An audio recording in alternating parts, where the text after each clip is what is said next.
morning, friends. I am sitting here in my studio thinking about what I can share with you today, and the very first thing that popped into my head was the idea of cultivating your own personal design style and what that means. One of the things that I find really fascinating about working with clients is that people often contact me not just because they want help curating a room or because they don't have the time to do interior design, but a lot of times clients actually don't have the confidence in their own personal design style. And so I thought I would take a few minutes today just to share my thoughts on what that means to cultivate your own personal design style, and how you can sort of take steps to create some confidence in your own style. And so I think back to when, or even before I was in interior design, and I was in the same boat. I didn't have any confidence in terms of the sort of correlation between what I was drawn to, either in design or in fashion or in life, and actually thinking that was good. And what I see in my clients, and just when I look at like interior design in society as a whole, is like the majority of people are doing a lot of the same things. People are talking about the grayish phenomenon right now in design, and really just the idea that 90% of interior design out there is based in neutrals. And as someone who loves color, this has always sort of like baffled me, but the more that I think about it, the more that I realize that I don't necessarily think that it's because everybody is drawn to beige and gray and white. I think it really is about people not having confidence or even having the awareness of the types of things, the types of colors, the types of textures that they like. I think that people don't know what they like, and I think that having the confidence to sort of put out there what you like in design and in fashion and in life, it takes a lot of guts, because what we put into our house is what everyone sees. What we put on our body is what everyone sees. And so it can be very vulnerable to sort of make statements in terms of our design and in terms of our life. And so one of the things that I really love to sort of share with people when I talk about design, well, there are a couple things. Number one is just that you want to really capture yourself in that design. And so when I think of myself, when I think of like every human being that I know, one of the most beautiful things about human beings as a whole is that we are a beautiful tapestry, a mishmash of things that don't necessarily go together in a traditional sense. And I think the same is true in design. When I think about myself, I'm very outgoing, but I also love silence. I love to be active. I love to cook. I love to do design, but I also, love to meditate. I love to go for walks on the beach. I love, to do a plethora of things that don't fit into the mold of like this kind of person or that kind of person. And the same is true for my design style, and I think the same is true for like everyone's design style. We want to take the things that make us who we are. We want to look at the things that make us who we are, and we sort of want to draw these things into our homes and into our wardrobes and into our lives.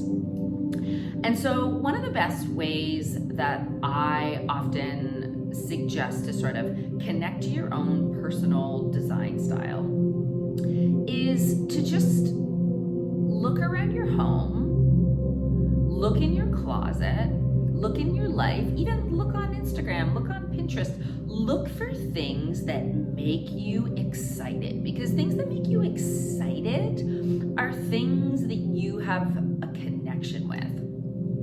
And so I often will tell clients to sort of go around the house and create a small collection of things that make you feel like you, that make you feel happy, that make you feel inspired, that make you feel connected to the sort of wonder and beauty and magic in life.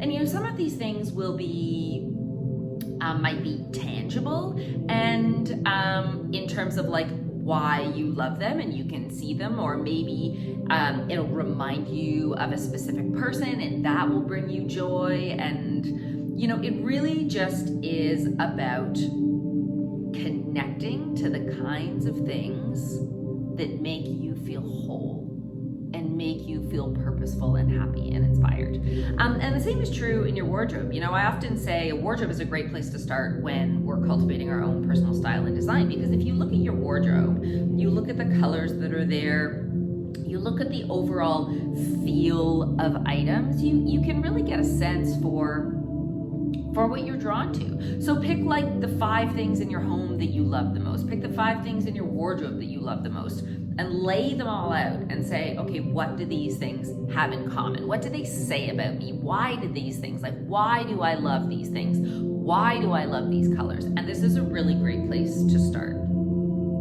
The second piece, which is, you know, sort of extends out of the first piece of finding these things that we love, is the experience.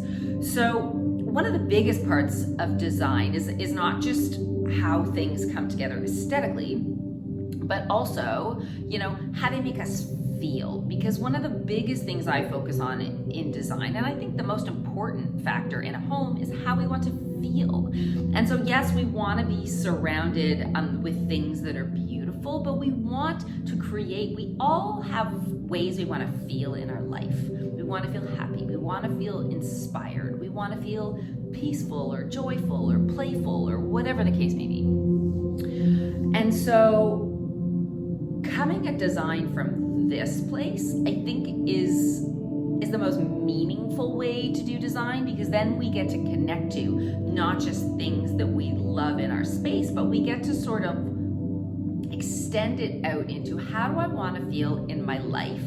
And then we find things and colors and pieces and textiles and sculptures or art or whatever the case may be, that in our little microcosm of our own home, cultivate those feelings that we want to feel in our life, right? And so if we take that collection of things that I was talking about earlier, those items or those clothing pieces, you know, you can look at those once you have them and say, why do I love these things? What did these items make me feel? And I think that this is really the core of cultivating our own design style, because you know, interior design and design in life is really about taking that tapestry, that beautiful, magnificent, unique tapestry that is you, and reflecting it in your external environment. And so that's why I always love the juxtaposition of opposing styles, opposing eras, opposing, you know, just genres of design all mishmashed into one thing, because it's not about creating this perfectly curated space where everything matches and everything is trendy and everything, you know, is great. It's about creating a space that makes you feel amazing.